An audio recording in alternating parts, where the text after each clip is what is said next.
মোটরসাইকেলের সিরিয়াল দিব না। আজকে আমরা এক পাশ দিয়ে আপনারা সিরিয়াল দিবেন।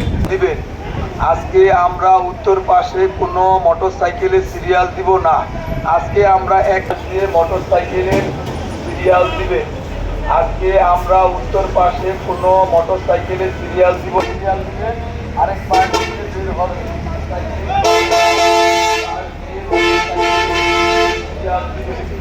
আজকে আমরা উত্তর পাশে কোনো মোটরসাইকেলের সিরিয়াল দিব না। আজকে আমরা এক পাশ দিয়ে আপনারা সিরিয়াল দিবেন, আরেক পাশ দিয়ে বের হবে।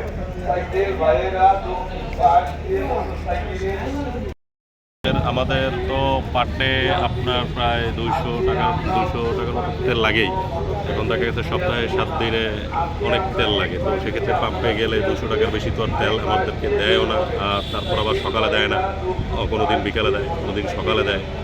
তো এটা নিয়ে একটা হ্যাসেল, আসলে হ্যাসেলের মধ্যে আমরা আসলে পড়ছি। তারপর লাইন তো আসলে এটার কোনো এক্সকিউজ নাই, অনেক লাইন। এই কারণে আমরা তো সাধারণত বাইক ঠিকভাবে বাইরে করতে পারতেছি না, মার্কেটে আমাদের অনেক প্রবলেম হচ্ছে। সকাল থেকেই দাঁড়াইছি, সকাল থেকে সিরিয়াল হয়, লম্বা সিরিয়াল, সারাদিন চলে যায়। আমরা যারা কর্মজীবী মানুষ এদের জন্য আসলে খুবই কষ্টকর। আমার মনে হয় যে যারা কর্মজীবী মানুষ এদেরকে একটু প্রায়োরিটি দিয়া বা আইডি কার্ড দিয়া আগে সিরিয়াল করে যদি দেওয়া যেত তাহলে এটা খুব মনে হয় ভালো হতো। এখন লম্বা লাইন হচ্ছে, শরীর পর্যন্ত লাইন চলে যায়, অপেক্ষায় আছি, এখন তেল দেয় না, 4টায় দিবে নাকি বলছে, এই আর কি। কি ধরনের সমস্যা পড়ছে কোনো পাম্পে তেল দেয় না। যে আমরা ঢাকা থেকে আসছি, আমি গ্রামে কালকে, যে তেলের সংকটের কারণে আমার যে প্রপারলি যতটুকু তেল লাগবে ততটুকু আমি পাচ্ছি না। দেন আমার যে তেল শেষ, এখন হাঁটায় তারপর আমি এই তেলের পাম্প পর্যন্ত আসছি। এই তেলের জন্য তো আমাদের না বাড়ি পর্যন্ত তো যাইতে হবে। পাম্প বললো যে তারা 4টার দিকে তেল দিবে, তারপর 200 টাকার তেল দিবে।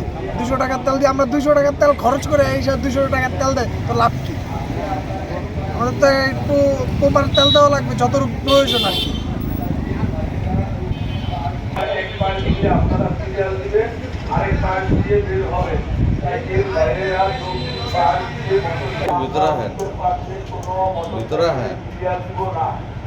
তেলের সংকটটা কি ধরনের আছে, কি অবস্থা, সার্বিক পরিস্থিতিটা কি বলেন? বর্তমানে তেলের পরিস্থিতি কি, আর এই দীর্ঘ লাইনে দাঁড়িয়ে থাকে কেন তেল পাচ্ছে না পাম্পে থেকে একটু বলবেন? আসসালামু আলাইকুম, আমি নুরুল ইসলাম তনু। আমাদের তেলের চাহিদাটা আমাদের আগের থেকে আমরা বেশি ক্রয় করে আনতেছি। খোলা বাজারে দোকান, সব ধরনের সকল প্রকার দোকান বন্ধ থাকাতে আমাদের পাম্পে অনেক গ্রাহকদের ভিড়।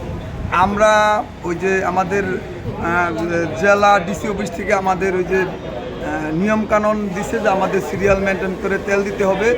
আমরা মোবাইল সফটওয়্যারের মাধ্যমে আমরা তেল দিতেছি। কোনো হুন্ডায় 2বারে নিতে পারবে না, আমরা সম্পূর্ণ সিরিয়াল মেনটেন করে আমরা তেল দিতেছি। তো এখানে এই তেল সংকটের কারণে কি ধরনের প্রভাব পড়ছে?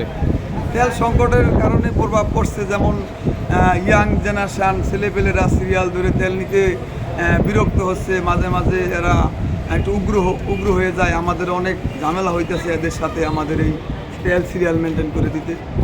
অকটেন তো নাই না, আজকে অকটেন নাই। আজকে আমাদের পেট্রোল আসবে 3টার থেকে। আমাদের ওই সরকারি ডিসি অফিস থেকে তাদের লোক আসবে, আসার পরে তাদের লোকের মাধ্যমে আমরা আমাদের ট্যাঙ্কে ভরবো।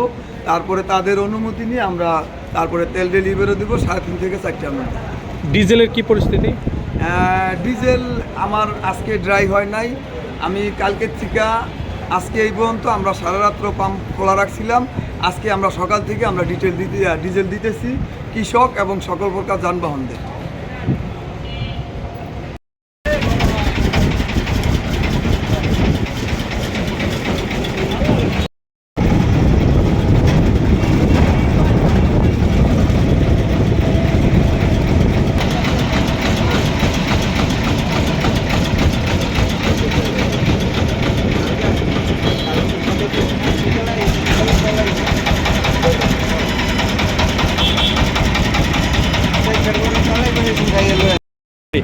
আমরা সর্বোচ্চ বাসে ছোটোগুলা 1000 টাকার তেল দেয়, আর হয়েছে গিয়া বড়গুলো হয়েছে গিয়া 2000 টাকার। আর কৃষকদের যা লাগে স্লিপ দেয়, ওই পরিমাণ তেল দিই 500 টাকা কি 1000 টাকা। এখানে আপনারা কিভাবে দায়িত্ব পালন করতেছেন? এখানে আমরা আমাদের ডিডি স্যারের নির্দেশ অনুযায়ী আমরা কৃষি অফিসের উপসহকারী কৃষি অফিসাররা সার্বক্ষণিক দায়িত্ব পালন করছি, যাতে কৃষকরা নির্বিঘ্নে তারা তেলটা পায় কোনো ঝামেলা ছাড়া এবং তাদের চাষাবাদ কার্যক্রম অব্যাহত থাকে। সে লক্ষ্যে আমরা 24 ঘন্টা আর কি দায়িত্ব পালন করছি কৃষি অফিস থেকে।